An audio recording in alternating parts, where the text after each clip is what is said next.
Hello students, मेरा नाम है गौरव और लास्ट लेक्चर में हम वोल्टेज रेगुलेशन की डेफिनेशन देख चुके हैं। अगर आपने नहीं देखी है तो आप आई बटन पर क्लिक कीजिएगा, वहां पे आपको मिल जाएगी। आज हम देखने वाले हैं कि लैगिंग पावर फैक्टर के लिए वोल्टेज रेगुलेशन क्या निकलेगा। तो स्टार्ट करते हैं। देखिए, हमने देखा था वोल्टेज रेगुलेशन क्या होता है, no load secondary voltage minus full load secondary voltage और divide by full load secondary voltage. समझ आ गई यहाँ तक बात? ठीक है। और हमने देखो क्या देखा था, नो लोड के केस में जब यहाँ कोई लोड कनेक्ट नहीं होगा तब सेकेंडरी टर्मिनल पर वोल्टेज कितनी मिलेगी हमको, नो लोड के केस में V1 डैश मिलेगी, जिसको मैंने ये लिखा हुआ है। ठीक है, तो नो लोड के केस में सेकेंडरी वोल्टेज हमें क्या मिलेगी, V1 डैश। ठीक है, चलिए अब एक बार आप एक काम कीजिए, यहाँ इसमें आप KVL इक्वेशन लगाइए। तो KVL इक्वेशन में लिखता हूँ, देखिए तो क्या मिलेगा हमको, देखो V1 डैश माइनस, देखिए यहाँ प्लस यहाँ माइनस, यहाँ प्लस यहाँ माइनस। ठीक है, तो V1 dash minus I2 R equivalent. ठीक है, उसके बाद देखिए minus J I2 X equivalent. ठीक है, उसके बाद देखिए माइनस V2 और बराबर क्या होगा, 0। तो यहाँ से बताइए मुझको, अगर V1 डैश निकालना हो तो V1 डैश क्या मिलेगा, तो V1 डैश मिलेगा V2 plus I2 R equivalent और प्लस होगा J I2 और X इक्विवेलेंट। तो ये हमारी V1 डैश मिलेगी।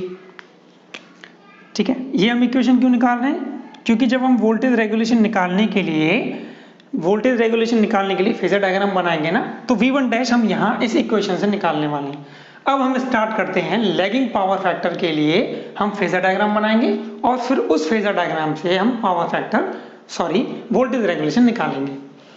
तो देखिए, पहले मैं एक रेफरेंस लाइन ड्रॉ कर लेता हूँ। ये जो रेफरेंस लाइन है, ये रेफरेंस लाइन है किसके लिए, V2 के लिए। हमने V2 को क्या माना है, रेफरेंस। अब देखिए, हमने केस लिया है लैगिंग पावर फैक्टर, इसका मीन्स I2 करंट इस V2 को क्या करेगी, लैग करेगी। तो मैं I2 बना देता हूँ। तो ये करंट क्या है, ये करंट है I2 करंट। और लोड का जो पावर फैक्टर है उसको हम बोल देते हैं फाई। तो ये लोड पावर फैक्टर कितना है, फाई। यहाँ तक कोई दिक्कत नहीं है। अब देखिए, मुझे निकालना है V1 डैश, क्योंकि हमें वोल्टेज रेगुलेशन में क्या चाहिएगा, देखो अगर मैं यहाँ से V2 नॉट लिखूँ तो V1 डैश माइनस के V2 और डिवाइड बाई क्या होगा, V2। तो V2 तो हमने मान लिया, अब हमें क्या चाहिए, हमें V1 डैश। तो V1 डैश कैसे निकालेंगे, देखिए तो V1 डैश निकलेगा V2 में अगर मैं ऐड कर दूं I2 R इक्विवेलेंट को, फिर उसमें ऐड कर दूंगा I2 X इक्विवेलेंट को। ठीक है, तो चलिए देखो, रेजिस्टेंस में हम जानते हैं, रेजिस्टेंस में जो वोल्टेज होती है वो करंट की डायरेक्शन में होगी। इसका मीन्स I2 R इक्विवेलेंट इस I2 की डायरेक्शन में होगी।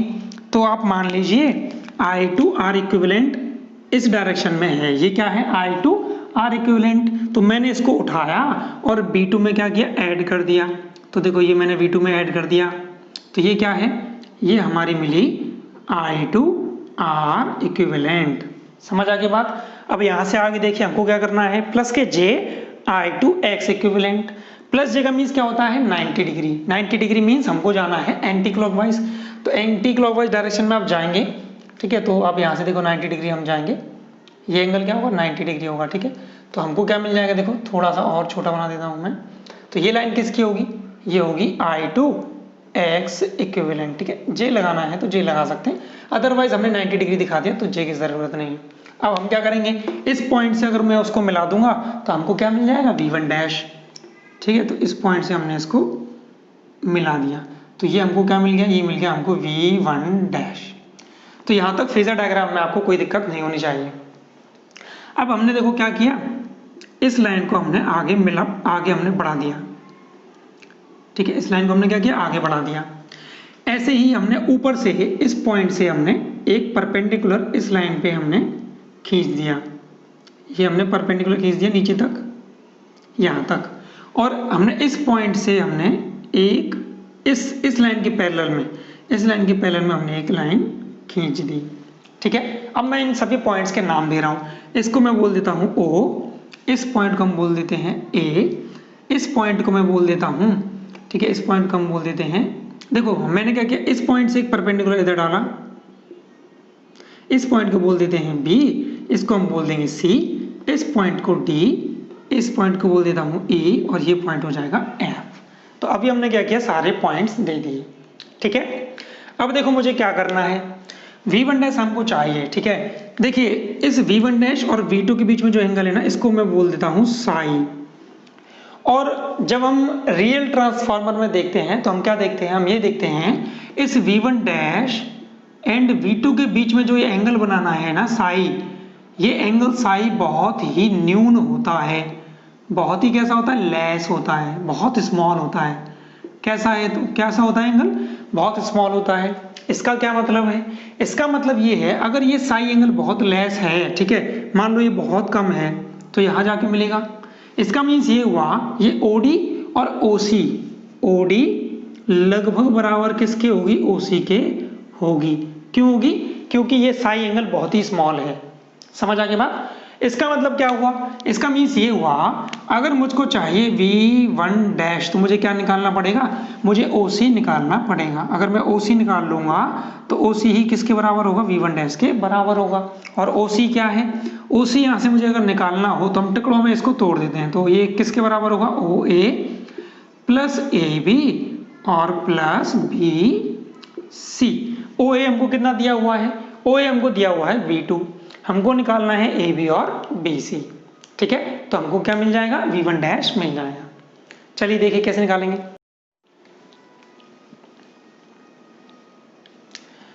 अब देखिए हम AB और BC कैसे निकालेंगे। इस सर्किट को मैं हटा रहा हूँ, ठीक है, इसकी कोई नीड नहीं है अभी।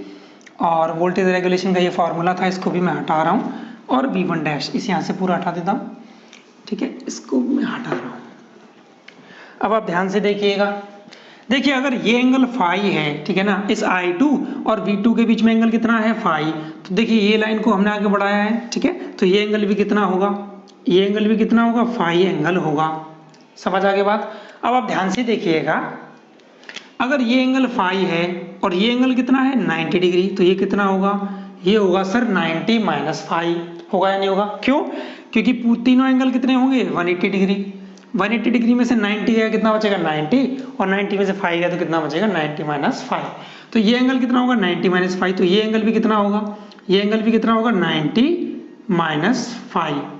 ठीक है, अगर ये एंगल 90 माइनस 5 है और ये एंगल कितना है 90, क्योंकि हमने यहाँ से लंब मारा है ना, तो ये एंगल कितना होगा, ये एंगल निकलेगा 5। समझ आ गई बात, बिल्कुल सिंपल है। ये अगर 5 है और ये 90 है तो ये एंगल कितना होगा 90 माइनस 5। अगर ये 90 माइनस 5 है तो ये भी कितना होगा 90 माइनस 5, और ये एंगल कितना है 90, इसका मीन्स ये एंगल क्या निकलेगा 5। समझ आ गई बात, बिल्कुल सिंपल है। चलिए अब आगे देखिए आप, यहाँ तक बात समझ आ गई। अब इसको मैं हटा देता हूँ यहाँ से। अब आप देखिए ट्रायंगल, अब हम ट्रायंगल टू ट्रायंगल चलेंगे AB निकालने के लिए। तो AB निकालने के लिए आप ट्रायंगल में देखिए, ट्रायंगल ABE में, ट्रायंगल ABE में देखिए हमको निकालना है AB। AB क्या है, आधार। हमको दिया क्या हुआ है, हमको AE दिया हुआ है। AE क्या है, कर्ण। आधार और कर्ण किस में आते हैं, कॉस में। इसका मीन्स कॉस फाई बराबर क्या होगा, आधार। आधार कितना है AB डिवाइड बाई क्या होगा, कर्ण। कर्ण कितना है I2 और R इक्विवेलेंट। ठीक है ना, तो यहाँ से अगर मुझको AB निकालना हो तो AB क्या मिलेगा, देखो तो AB यहाँ से होगा, AB बराबर होगा I2 R equivalent cos phi. ठीक है, बिल्कुल सिंपल है।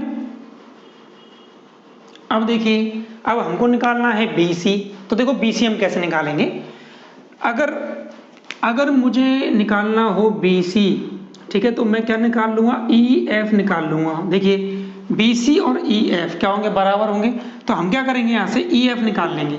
तो अगर मुझे EF मिल जाएगा तो इसका मतलब हमको BC भी मिल जाएगा। EF निकालने के लिए देखिए अब हम क्या करने वाले हैं, आप देखिए त्रिभुज DEF, ट्राइंगल DEF से देखिए आप। ठीक है, यहाँ से देखिए, तो DEF से देखिए हमको निकालना है EF। EF क्या है, यहाँ पर लंब है, और हमको दिया हुआ है ED। ED कितना है, I2X इक्विवेलेंट। इसका मीन्स लंब और कर्ण हमको दिए हुए हैं। तो लंब और कर्ण किस में आते हैं, साइन में। तो साइन फाई बराबर होगा लंब कितना है EF डिवाइड बाई कर्ण कितना है I2 और X इक्विवेलेंट। तो यहाँ से हमको EF क्या मिल जाएगा, ई एफ बराबर होगा किसके, बी सी के, होगा या नहीं होगा, ई एफ और बी सी क्या है बराबर, ये कितना होगा, ये होगा देखो I2 x इक्विवेलेंट और साइन फाई। समझ आ गई, बहुत सिंपल है, बिल्कुल बेसिक रूल्स हैं। तो यहाँ से हमने क्या मिल गया, हमको बी सी मिल गया। अगर हमको ए बी मिल गया और बी सी मिल गया तो हम आराम से देखो V1 डैश हमको मिल गया क्योंकि ओ ए हमको पहले से दिया हुआ है। समझ आ गई बात। चलिए अब हमको निकालना है वोल्टेज रेगुलेशन। तो देखिए वोल्टेज रेगुलेशन हम कैसे निकालेंगे, तो वोल्टेज रेगुलेशन यहाँ से निकालना हो तो क्या मिलेगा हमको, वोल्टेज रेगुलेशन में बराबर होगा V1 डैश। V1 डैश कितना है, ये है देखो O A plus A B और plus B C, V1 dash हो गया।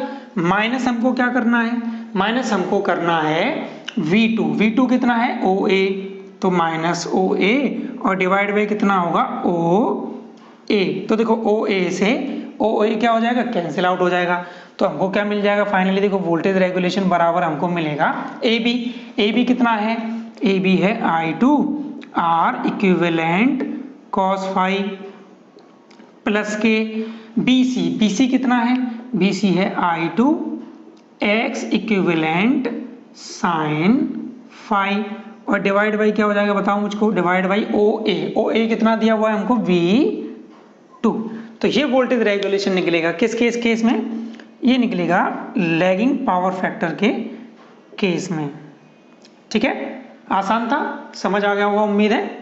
अब देखिए हम एक छोटा सा कॉन्सेप्ट देखने वाले हैं, पर यूनिट का कॉन्सेप्ट। बहुत सिंपल है, वो भी आपको समझ आ जाएगा अगर यहां तक समझ आ गया है तो।